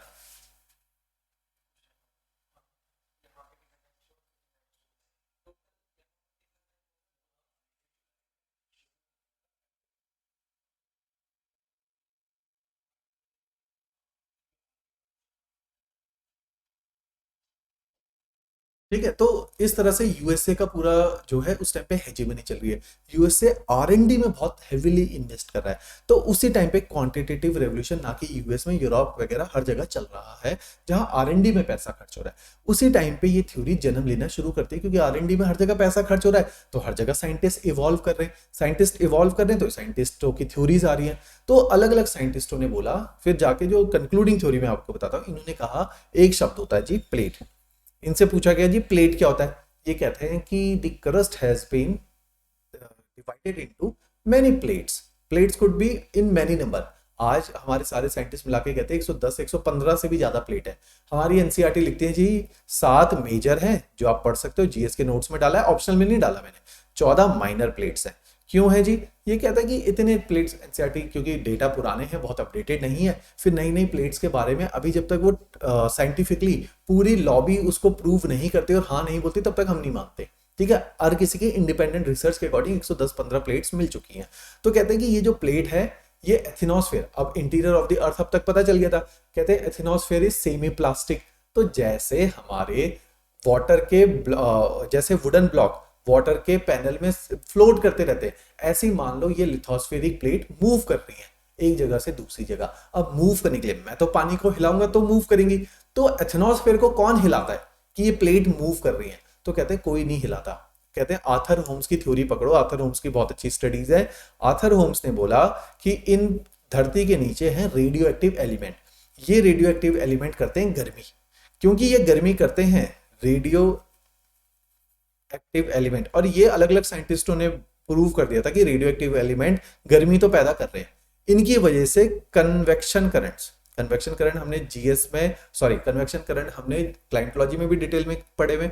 तो कन्वेक्शन करंट्स प्रोड्यूस होते हैं। ये कन्वेक्शन करंट क्या करते हैं, जब उठेंगे तो दो दिशाओं में जाएंगे, ऐसे चलते रहते हैं, ये कन्वेक्शन करंट्स है। तो जब ये ऐसे दूर जाएंगे तो अपने साथ क्या करेंगे, जिसके हाथ जो प्लेट लगी वो प्लेट को लेके चला जाएगा। अगर क्या होगा, एक पूरी बड़ी प्लेट है तो ये लगातार उसको कोशिश करेंगे, तोड़ेंगे तोड़ेंगे, और मिलियंस ऑफ ईयर्स में एक दिन ये सक्षम हो जाएंगे और ये तोड़ देंगे इस प्लेट को। तो इस तरह से प्लेट टेक्टोनिक काम करती है। तोड़ देंगे तो अपने साथ लेके जाने लगेंगे, लेके जाने लगेंगे तो कहीं टकरा जाएंगे इनको ले जाके। सिंपल थ्योरी इन्होंने सिंप्लीफाइड। इन्होंने कहा जी धरती के नीचे लगे हैं कन्वेक्शन करंट, ये कन्वेक्शन करंट कहीं भी एक्टिवेट हो जाते हैं। मींस आज हम चंडीगढ़ बैठे हैं, चंडीगढ़ स्टेबल है, कहीं मूव नहीं कर रहा, कभी चंडीगढ़ के नीचे भी तो करंट लगे होंगे या लग सकते हैं, तो कभी भी कोई भी करंट कहीं भी लग सकता है, कोई भी प्लेट कभी भी कहीं को भी जा सकती है। ये इनकी थ्योरी का निष्कर्ष था। तो इस तरह से इन्होंने प्लेट टेक्टोनिक थ्योरी दी। अब ये कहते हैं, अब इनसे पूछा दुनिया में इतने लैंडफॉर्म्स क्यों बन रहे हैं। ये कह रहे हैं जी पहले सुनो, हर प्लेट का एक स्वभाव होता है, एक नेचर होता है। नेचर कैसे डिपेंड करता है भाई, हर प्लेट जैसे हर व्यक्ति अलग ढंग से डील करता है, ऐसे ही हर प्लेट का नेचर है। या तो प्लेट ओशनिक है, इन्होंने कहा जी ओशनिक क्या होती है, इसने कहा रॉक टाइप आपने पढ़ लिया, तो जो प्लेट में बसाल्ट होता है, बसाल्ट क्या होता है जी, डेंस होता है। कुछ प्लेट डेंस होती हैं, कुछ प्लेट हमारी कॉन्टिनेंटल होती हैं। इन्होंने कहा जी कॉन्टिनेंटल प्लेट क्या होती है, कहते हैं कॉन्टिनेंटल मीन्स कुछ नहीं है, ये ग्रेनाइट और सेडिमेंट्री रॉक्स की बनी होती है, क्योंकि क्रस्ट के ऊपर मेजरली जो आपको दिखता है इग्नियस रॉक ही मेजरली क्रस्ट के ऊपर भी, लेकिन जो सरफेस पे दिखता है वो मेजरली सेडिमेंट्री रॉक है। तो कॉन्टिनेंटल क्रस्ट में ग्रेनाइट और सेडिमेंट्री रॉक होता है, ये डेंस लेस होता है, तो लेस डेंसर। तो ये दो स्वभाव की प्लेट होती है, ये प्लेट अपना चलती रहती है। तो इन प्लेट के स्वभाव पे डिपेंड करेगा ये प्लेट कितनी जल्दी टूटेगी तो क्या होगा, टूट जाएगी उसके बाद मूव करेगी तो क्या होगा। तो सारे परम्यूटेशन कॉम्बिनेशन प्लेट के स्वभाव पे निर्भर करते हैं। तो इन्हीं परम्यूटेशन कॉम्बिनेशन के बेसिस पे इसने कंक्लूड किया कि दुनिया में प्लेट के, अब यही परम्यूटेशन कॉम्बिनेशन में ये कहता है 3 पॉसिबिलिटीज निकल के आती है। या तो प्लेट मूव करते करते कन्वर्ज हो जाएंगी, या तो प्लेट मूव करते करते डाइवर्ज होंगी। एक हो सकता है ना, मूव करते करते एक ये मूव कर रही है, दूसरी मूव कर रही है, तो ये एक दूसरे के साथ बस स्लाइड होती रहेंगी, एक दूसरे के साथ एक दूसरे को रब करेंगी, तो उस टाइम पे रबिंग होगी। तो 3 प्रकार की पॉसिबिलिटी, या तो स्लाइडिंग होगी, या तो कन्वर्जिंग होगी, या डाइवर्जिंग होगी। 3 पॉसिबिलिटीज है। ये कहते हैं जी अगर प्लेट डाइवर्ज करती है तो क्या होगा, कहते हैं देखो अभी बताया प्लेट के 2 स्वभाव हैं। अगर तो प्लेट कॉन्टिनेंटल है, कॉन्टिनेंटल मींस कॉन्टिनेंटल उभरे हुए पार्ट है, इन ये प्लेट के नीचे कन्वेक्शन करंट्स काम करते हैं। मैं आपको इस तरह इसलिए पढ़ा रहा हूं क्योंकि मैं ये मान के चल रहा हूं आपने प्लेट टेक्टोनिक पढ़ा है और आपको ब्रॉड आइडिया है। नहीं है तो एक बार जीएस के लेक्चर को देख लो, रिफ्रेश कर लो, फिर इसको देख लो, ये कंक्लूड हो रही है चीजें, ठीक है। इसलिए ऑप्शनल में इंटरलिंकिंग बहुत यूज होती है। तो ये कहता है कि इस तरह से कॉन्टिनेंट के नीचे प्लेट कन्वेक्शन करंट्स काम कर रहे हैं। क्योंकि कन्वेक्शन करंट नीचे काम कर रहे हैं तो ये कोशिश करेंगे इस कॉन्टिनेंटल प्लेट को तोड़ दें। तो ये तोड़ेंगे मिलियंस ऑफ ईयर्स में। जब ये तोड़ेंगे तो जैसे अफ्रीका का एग्जांपल दिया, जब इन्होंने तोड़ा स्ट्रक्चर कुछ इस टाइप से बन गया कि यहां से ये मूव कर गया, यहां से मूव कर गया, बीच वाला पार्ट टूट के नीचे गिर गया। क्योंकि बीच वाला पार्ट टूट के नीचे गिर गया और मैंने जब आपको रिफ्टिंग बढ़ाया था यहीं पे कोल फॉर्मेशन होगा, इसलिए मैंने लास्ट कुछ लेक्चर पहले क्या पढ़ा है कि कोल फॉर्मेशन हमेशा रिफ्ट वैली में ही होता है। क्योंकि रिफ्ट वैली में क्या होगा, सबसे डेंस होगी, फॉरेस्ट दब जाएगा, वहीं पे कोल बन जाएगा उसका। तो मींस कॉन्टिनेंट में ऐसे रिफ्टिंग हो, अपर पार्ट को क्या बोला था कल हमने, होस्ट, लोअर पार्ट को कोबर ने क्या बोला था, ग्रेबेन या रिफ्ट वैली। तो इस तरह से होगा। ये क्या बनेगा, सिंपल फंडा, ब्लॉक माउंटेन।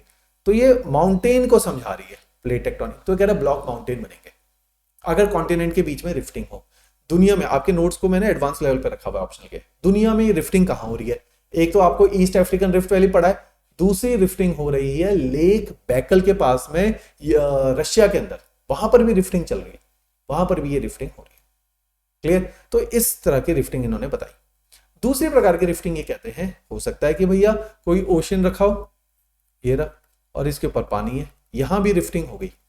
लेकिन आपको पता है क्रस्ट की ऊंचाई, अगर आप, चलो पेन का कलर चेंज करते हैं, क्रस्ट की ऊंचाई अगर आप कॉन्टिनेंट में देखोगे, हम क्या कहते हैं कॉन्टिनेंट में crust can be deep as 60 kilometre, लेकिन ओशन में crust is basaltic, it could be not more than 5 kilometre.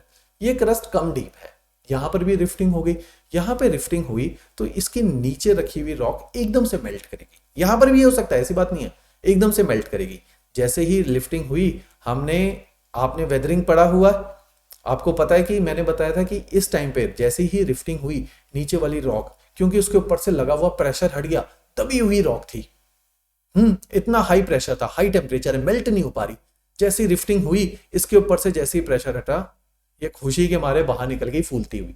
जैसे एलपीजी के अंदर सिलेंडर में दबा के रखी थी गैस लिक्विड में, जैसे ही थोड़ा सा नॉब ओपन किया, गैसेस फॉर्मेट में सारी गैस लीक आउट हो गई। ऐसे ही इस रॉक के साथ हुआ, ये मेल्ट होती हुई बाहर निकल गई खुशी के मारे और पानी की तरह बह गई। तो क्या बना? बसाल्ट बना।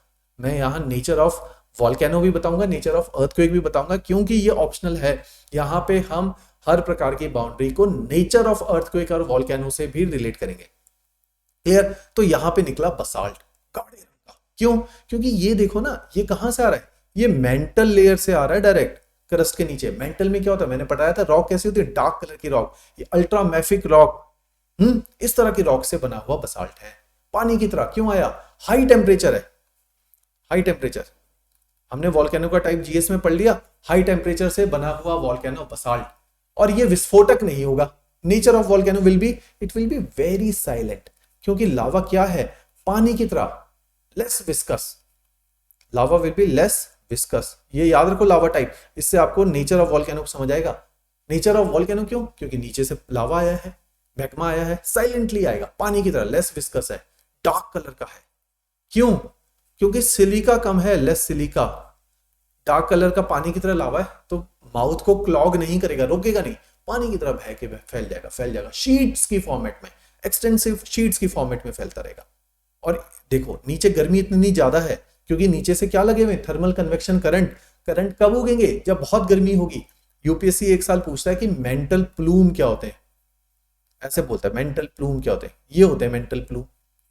मींस क्या है? नीचे से इतनी गर्मी लगी कि थोड़ा सा सी फ्लोर ऊपर की तरफ उठ गया, यहां से स्वेल हो गया सी फ्लोर, और यहीं से लावा आ रहा है। ये लावा अब कहां को बहेगा? नीचे की तरफ, ग्रेविटी के कारण। इसलिए ओशन फ्लोर में ये लावा रिज से, यहां क्या बनेगी? रिज। इससे दूर नीचे कैसे जाएगा? उसी दिशा में क्यों गया? ग्रेविटी काम करिए, क्योंकि यहां से ओशन का फ्लोर स्वेल आउट हुआ है। स्वेल आउट क्यों हुआ? क्योंकि यहां पे पूरा इतनी गर्मी पड़ी कि सारी रॉक्स एक्सपेंड कर गई गर्मी के कारण। हीट पाइलअप हो रही है, हीट कन्वेक्शन करंट चल रहे हैं, तो पाइलअप हो गया, ऊंचा उठ गया, डोम की तरह भर गया, और दोनों तरफ लावा बहना शुरू हो गया, और मिड ओशनिक रिज से दोनों तरफ लावा बह रहा है। तो ऐसे प्लेट टेक्टोनिक हम ऑप्शनल में डिटेल में पढ़ रहे हैं। तो इस तरह से सी फ्लोर स्प्रेडिंग हो रही है, और इसी तरह से प्लेट टेक्टोनिक काम कर रही है। क्लियर? तो नीचे क्या हो रहा है कि इस तरह से लावा प्रोड्यूस हो रहा है। लावा का नेचर क्या बताया? जेंटल। लावा बहुत गर्म है, हाई टेम्परेचर से आ रहा है, डार्क कलर का है, सिलिका नहीं है, पानी की तरह बह रहा है, लेस विस्कस है, माउथ रुकेगा ही नहीं, लगातार लावा बहता जाएगा। इस तरह से क्या हो रहा है? अब जहां जहां पे डाइवर्जेंस हुई, मींस ओशन के नीचे डाइवर्जेंस हुई, यहां पे क्या बना? Construction of crust. तो यहां पे क्या हुआ? क्योंकि नया लावा आया है, कंस्ट्रक्शन ऑफ क्रस्ट बना। क्लियर? तो इस तरह से हम डाइवर्जेंट बाउंड्री को एक्सप्लेन करते हैं। कन्वर्जेंट कंस्ट्रक्शन ऑफ क्रस्ट होता है यहाँ पे। क्लियर? तो प्लेट टेक्टोनिक आपको बता रही है कहां पे मिड अटलांटिक रिज बनेगी। देखो पूरी दुनिया में इस तरह के रिजेस 65,000 किलोमीटर के रिजेस हैं, हर ओशन के नीचे। पढ़ ही चुके हो, हर ओशन के नीचे ये रिज है। ये कहां से आई? इसी तरीके से बनी है। आज वो रिज शांत है और मिड अटलांटिक ओशन वाली रिज बन रही है। यहीं पे अर्थक्वेक भी आएंगे। अर्थक्वेक क्या होंगे? अर्थक्वेक जनरली फ्रैक्चरिंग से इन्वॉल्व है। तो रॉक क्या है? यहां डीप नहीं होंगी फ्रैक्चरिंग। क्यों? क्योंकि जब 5 किलोमीटर की क्रस्ट टूटेगी, क्रस्ट इतना ही है ओशन में, तो मींस डीप अर्थक्वेक नहीं आएंगे। नेचर समझ लो, शैलो अर्थक्वेक, शैलो अर्थक्वेक, शांत अर्थक्वेक, शैलो। बहुत हाई मैग्नीट्यूड की एनर्जी भी रिलीज नहीं होगी, लाइट एनर्जी रिलीज होगी। ठीक, उतना ज्यादा रॉक का फ्रैक्चरिंग इन्वॉल्व नहीं है, इजिली रॉक फ्रैक्चर हो रही है। Shallow earthquake will be there. More over lava निकलेगा, एक्सप्लोजिव नहीं होगा, साइलेंट वॉल्केनो आएंगे। Silent, silent volcano means lava पानी की तरह निकलता जा रहा है। ये नेचर है। क्लियर? अभी दुनिया में कहां हो रहा है? मिड अटलांटिक रिज इसी तरह से हो रहा है, मिड अटलांटिक ओशन के नीचे यहीं पर। कॉन्टिनेंट में कहां हो रहा है? अफ्रीका में। ये देखिए, ये देखो, ये प्लेट को डिफाइन करती है, अलग अलग प्लेट। इसको लास्ट में भी पिक कर लेंगे एक बार। ठीक, ये डाइवर्जेंट बाउंड्री है आपकी। ओशन ओशन प्लेट के नीचे डाइवर्जेंस लगी, देखो स्लोप बन गई, जो मैंने बोला था। क्यों? क्योंकि नीचे से लावा आ रहा था। ये देखो, इसने रॉक्स को स्वेल कर दिया। ये देखिए, इस तरह से, इस तरह से। ये एक तरफ यूरेशियन प्लेट है, एक तरफ नॉर्थ अमेरिकन प्लेट है, ये साउथ अमेरिकन प्लेट है। तो इस तरह से बीचों बीच एक रिज बन चुकी है, मिड अटलांटिक रिज। लावा दोनों तरफ ऐसे स्लोप की वजह से बह रहा है। क्लियर? तो इस तरह से डाइवर्जेंट बाउंड्री में लैंड फॉर्म कौन सा बना? Mid Atlantic ridge. Nature of volcano समझ आया, माउंटेन समझ आया, कौन सा बना? रिज माउंटेन बना। Nature of volcano, nature of earthquake. देखो अगर इसका आप एरियल, नासा ने इमेज जो दी है एस शेप की बनती है, क्लियर। यहाँ पे क्या है आपका आइसलैंड, एक्सटेंसिव शीट से बना हुआ आइसलैंड, एक्सटेंसिव, यहाँ कहां तक जाता है, एंटार्क्टिका तक ही जाता है, क्लियर। देखो ईस्ट अफ्रीकन रिफ्ट वैली समझाया था, बीच में क्या होगा, यहाँ पे इस तरह से ग्रेबन रिफ्ट वैली, दोनों साइड क्या बन गए इसके, पहाड़ बन गए। कौन से, ब्लॉक माउंटेन्स। बीच में Kilimanjaro is considered as volcanic mountain, अब एक्सटिंक्ट है, शांत है, कुछ बोलता नहीं है, लेकिन कभी यहाँ पे भी वुल्केनिज्म होगा, क्योंकि जब रिफ्टिंग हुई होगी हो सकता है नीचे से लावा यहाँ पर भी बाहर आ गया हो। जनरली कॉन्टिनेंट में रिफ्टिंग में लावा नहीं आता, कारण है कॉन्टिनेंटल क्रस्ट मैंने बताया 60 किलोमीटर का है। अगर ये क्रस्ट में रिफ्टिंग होती है तो पूरा क्रस्ट नहीं टूटता, बस इस तरह से बीच वाला पार्ट, ये हिस्सा नीचे गिर जाएगा, और जो इस साइड और इस साइड उठा हुआ हिस्सा है ये खड़ा दिखेगा, ये हिस्सा बीच में ड्रॉप हो जाएगा। तो मींस पूरा कॉन्टिनेंट फटता नहीं है, 60 किलोमीटर का कॉन्टिनेंट टूटना मुश्किल है। तो ऐसे, ये देखिए ऐसे, तो बीच वाला पार्ट गिर जाएगा, इसी को क्या बोलेंगे, बीच वाले पार्ट को रिफ्ट वैली। दोनों साइड इसके ऐसा लगेगा माउंटेन खड़े हुए, क्योंकि बीच वाला पार्ट सबसाइड करेगा ऑन अ लार्जर स्केल, ठीक है। इस तरह से देखिए east African rift valley 6400 kilometre की है, इजराइल डेड सी तक जाती हुई दिखती है, नाइल रिवर यहीं पे चलेगी। डन। ये देखिए अफ्रीकन प्लेट इधर को मूव कर रही है, और ये आपकी अफ्रीकन प्लेट सोमालिया से इधर को मूव कर रही है, और यहाँ पे ये देखिए, चलिए ये था सिंपल डाइवर्जेंट बाउंड्री। अब कहता है जी कन्वर्जेंट भी हो सकती है। इससे पूछा कन्वर्जेंट किस प्रकार से होती है, कहता है कन्वर्जेंट 3 प्रकार से पॉसिबल है, on the basis of nature of plate. तो देखो 2 ही नेचर थे, 2 के 3 कॉम्बिनेशन बनते, या तो प्लेट कॉन्टिनेंट और कॉन्टिनेंट होगी, या तो प्लेट कॉन्टिनेंट या ओशनिक होगी, या ओशनिक एंड ओशनिक होगी। तो 3 ही पॉसिबिलिटी है कन्वर्जेंस की। तो कहता है कॉन्टिनेंट कॉन्टिनेंट कन्वर्ज करते हैं तो क्या होता है, दोनों कॉन्टिनेंट, मैंने नोट्स में बहुत अच्छा दे रखा है, दोनों कॉन्टिनेंट कोबर की थ्योरी के हिसाब से जाओ, दोनों बहुत लाइट है, इनमें बायंसी के कारण ये हवा में ही फ्लोट कर रहे, मींस एथनोस्फीयर पे फ्लोट कर रहे, बैठ ही नहीं रहे नीचे, क्यों, डेंसिटी बहुत कम है, सेडिमेंट्री रॉक के बने हुए हैं मेजरली कॉन्टिनेंट, या ग्रेनाइट के हैं, डेंसिटी बसाल्ट के कंपैरेटिवली कम है, तो मींस ये एक टाइप से बहुत इजीली बायंट है। ऐसी 2 प्लेट आपस में टकरा गई, कोई भी प्लेट जो है नीचे सबडक्ट करने की क्षमता नहीं रखती, क्योंकि हल्की है प्लेटें, सबडक्ट करने के लिए प्लेट में वजन होना चाहिए, तो ये दोनों एक दूसरे से टकराती है। अब क्योंकि देखो कोबर ने क्या बोला था, दोनों सेडिमेंट्स को लाई है, ये नई बनी हुई रॉक्स हैं, सेडिमेंट्री रॉक अभी सॉफ्ट है, इनमें लग गया फोर्स रॉक्स में, क्यों, क्योंकि यहां पे हमने पढ़ा था लिथोजेनेसिस हुआ था, तो ये नई बनी हुई नाजुक रॉक, सॉफ्ट रॉक ऐसे फोल्ड ले लेती है ये, और आपको जो दिख रहा है ये माउंटेन, ये वाले दिख रहे हैं, ये माउंट एवरेस्ट है आपका, 9 किलोमीटर की ऊंचाई में, ऑलमोस्ट 8848 मीटर हाइट। कहता है जितना माउंट एवरेस्ट ऊपर है उतना ही माउंट एवरेस्ट नीचे है, 9 किलोमीटर ऊपर है तो 9 किलोमीटर नीचे भी है उसकी पीक, उसकी जड़ें हैं नीचे, क्यों, फोल्ड तो दोनों तरफ पड़े थे, ऊपर वाला दिख रहा है, नीचे वाला नहीं दिख रहा। तो इस तरह से ये क्लियर एक्सप्लेन करने की कोशिश करता है। तो ये कहते हैं कि कन्वर्जेंट में हमेशा ही आपके माउंटेन्स बनेंगे, फोल्ड माउंटेन बनेंगे, जो कल हमने समझा भी था। दूसरा कन्वर्जेंट है, कहते हैं एक तरफ ओशन आ गया, एक तरफ कॉन्टिनेंट आ गया। एग्जाम्पल आप ये देखिए, पहले यहाँ पे जुआन डी फूका प्लेट होती थी, अब खत्म हो गई अमेरिका में। अमेरिका में अब बहुत ज्यादा जो है वॉल्केनिक इरप्शन नहीं होते, बस येलो नेशनल पार्क में है, मैं वॉल्केनोज के केस में बताऊंगा, अदरवाइज यहाँ ज्यादा वॉल्केनोज नहीं है। तो मींस मैक्सिमम वॉल्केनो जो है, अब ये नस्का प्लेट और Cocos plate, Cocos is Caribbean sea के साथ जो टकराती है, नस्का प्लेट जो एंडीज के अंदर कोटोपैक्सी और बाकी वॉल्केनिक इरप्शन कर रही है, ये प्लेट टकरा रही है। ये प्लेट कौन सी है, ओशनिक प्लेट, दूसरी तरफ कौन सी है, कॉन्टिनेंटल प्लेट। कोलिजन का आउटकम देखो, एक तरफ से चल रहा है हमारा ओशन, ओशन किससे बना होता है आपको पता है, बसाल्ट से, दूसरी तरफ क्या बना है, कॉन्टिनेंट, कॉन्टिनेंट की शक्ल देखो इतना ऊंचा, तो ये तो नीचे दबेगा नहीं, ये तो खड़ा रहेगा कॉन्टिनेंट, बसाल्ट वाली प्लेट नीचे सबडक्ट करेगी। तो मींस ठीक कॉन्टिनेंट के पास में कहीं पे क्या बन रही होगी, याद करो, ट्रेंच।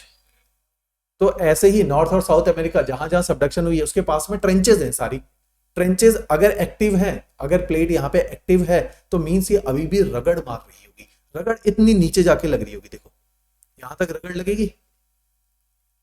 तो मींस अर्थक्वेक का नेचर क्या होगा, डीप फोकस, याद रखो इस वर्ड को, डीप फोकस अर्थक्वेक आएंगे हमेशा। कन्वर्जेंस के केस में earthquake will B deep focus, Himalayas के अंदर earthquake will B deep focus, convergence हो रहा है, नीचे जाके, और हिमालयस में उतने डीप नहीं आएंगे जितने इनमें डीप आएंगे। क्यों? क्योंकि यहाँ सबडक्शन भी है। हिमालयस में सबडक्शन तो नहीं है, फ्रैक्चरिंग ऑफ रॉक है बस, यहाँ पे सबडक्शन भी है।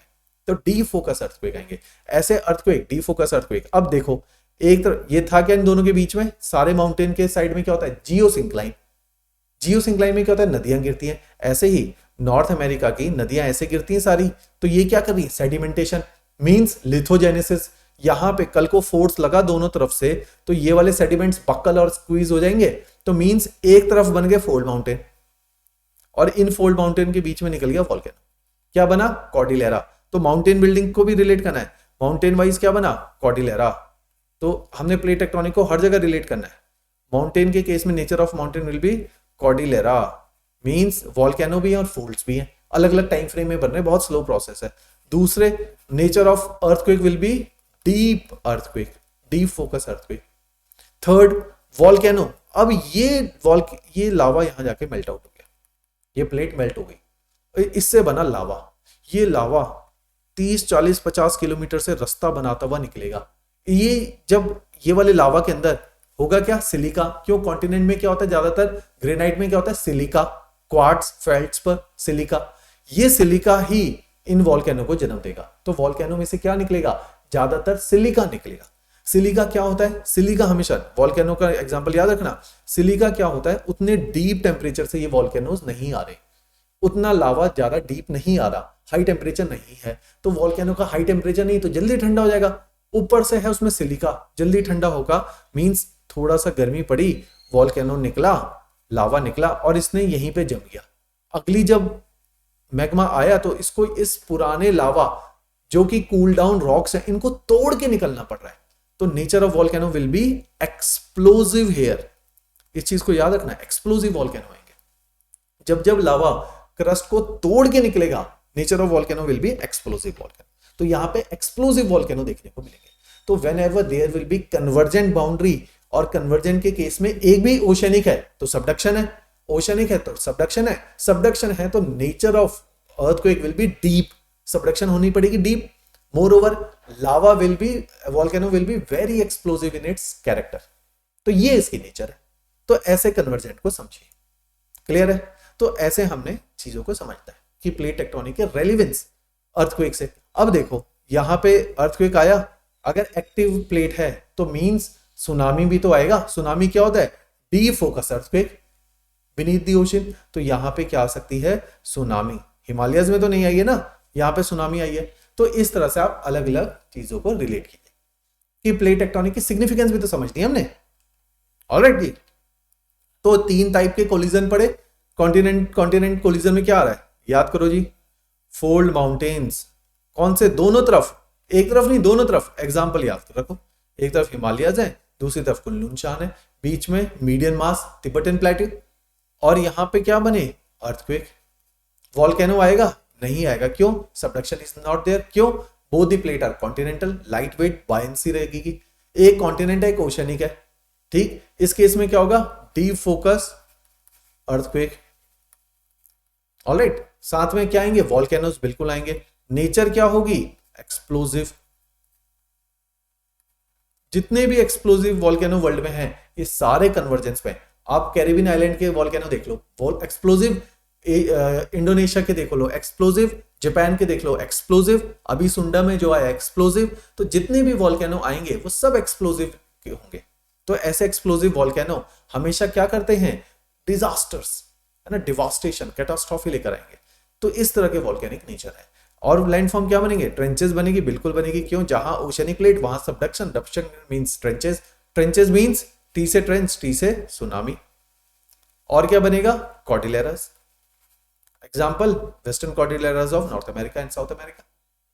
क्लियर।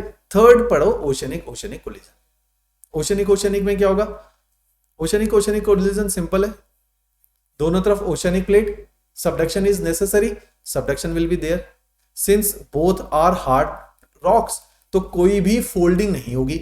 फोल्डिंग नहीं होगी तो ये लावा निकलेगा।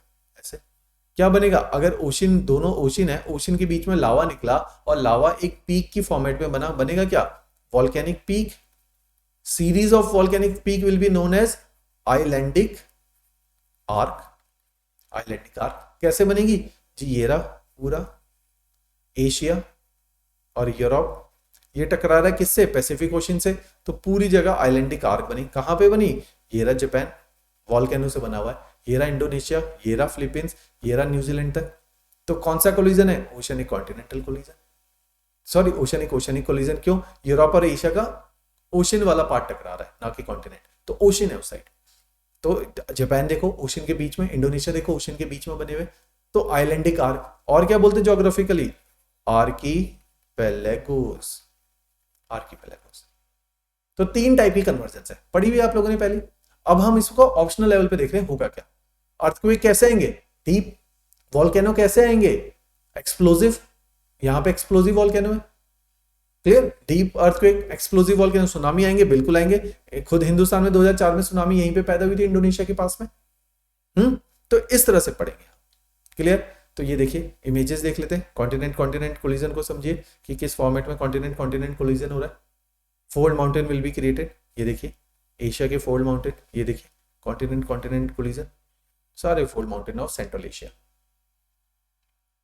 देखिए कॉन्टिनेंट कॉन्टिनेंट कोलिजन, एल्प्स, अलग अलग माउंटेन, ये देखो पायरनीज, कल पढ़ाई है कोबर में, अपेनाइंस, बैकबोन ऑफ इटली बोला था मैंने, कॉन्टिनेंट पढ़ाते हो, क्लियर। ये देखिए दूसरा, ये समझ ली नॉर्थ अमेरिकन प्लेट, और एक तरफ जो है आपके पैसिफिक ओशन, ये देखिए series of volcanic eruptions is there, तो कॉन्टिनेंट ओशनिक बाउंड्री, ये देखिए western cordilleras, Rocky Mountains, coast range, Sierra Nevada range, Alaska range, है ना, ये सारी रेंजेस बनी है।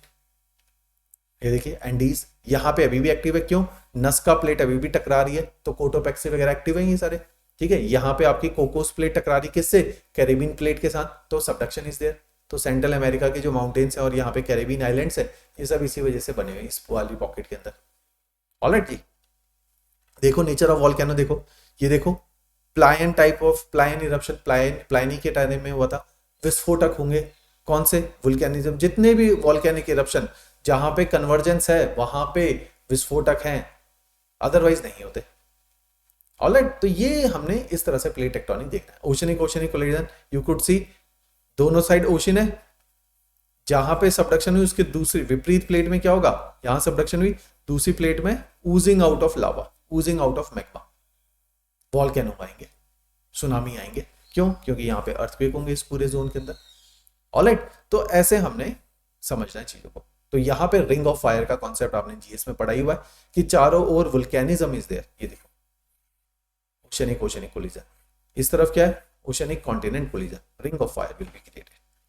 ऑलराइट, तो हमने प्लेट टेक्टोनिक को रेलेवेंस वाइज पढ़ना है। ट्रांसफॉर्म फॉल्ट, जब दो प्लेट एक दूसरे के साथ टकराती हैं, जैसे कैलिफोर्निया के पास में सैंड एंड्रियास फॉल्ट, जहां पे कहते हैं सिलिकॉन वैली है, फेमस सिलिकॉन वैली, वहां पे ये फॉल्ट क्रिएट हो रखा है, अर्थक्वेक प्रोन एरिया है। क्योंकि ऐसे केस में क्या होगा, रप्चरिंग ऑफ रॉक, रगड़ लगेगी तो रॉक टूट जाएंगी, वॉल्केनो तो नहीं आएगा, सबडक्शन इज नॉट देयर, तो रबिंग के केस में rupturing of the rocks will be there. Whenever rock will be ruptured, जैसा हिमालयस में हो रहा है, अर्थक्वेक वुड अकर।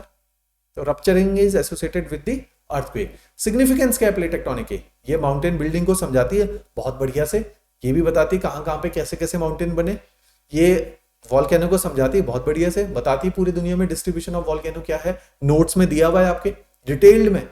जीएस में तो हमने पढ़ा थोड़ा बहुत डिस्ट्रीब्यूशन, यहाँ डिटेल में इनको पढ़ के देखो। फिर अर्थक्वेक के बारे में बताते, बिल्कुल बताती, नेचर भी बताती है कैसा होगा वॉल्केनो का, नेचर भी बताती है, रीजन्स भी बताती है, रीजन्स भी बताती है। तो ये बातें लिखनी, नेचर, रीजन्स एंड रीजन्स भी बताती है, क्लियर। ये सुनामी को बताती है, बिल्कुल बताती है। तो कौन सी थ्योरी होगी, comprehensive, sophisticated, most accepted. Alright, so plate tectonic has the answer of all the problems which geomorphologists and other scientists were facing regarding the explanation of these landforms over the earth surface. तो epeirogenic पढ़ लिया, ये था सारा epeirogenic, clear. तो यहां पे हम खत्म करते हैं आज का lecture. Plate tectonic is over, now we are left with just 2 lectures, that is isostasy and our cycle of erosion. In the next class we will be covering up isostasy, थोड़ा सा नया कॉन्सेप्ट है, ठीक है, तो easily cover हो जाएगा। ऐसे ही साइकिल ऑफ इरोजन है, नया कॉन्सेप्ट है, इजिली कवर कर लेंगे। ठीक है, इनके लिए आप अपनी सविंद्र सिंह को पहले ही एडवांस में पढ़ लीजिए, ताकि जब आप दूसरी बार मेरे से पढ़े फिर सविंद्र को पढ़े तो you will grasp more. Alright, you will have a base, तो इजीली चीजें आपको समझ आएंगी। ठीक है जी, चलिए, थैंक्स अ लॉट।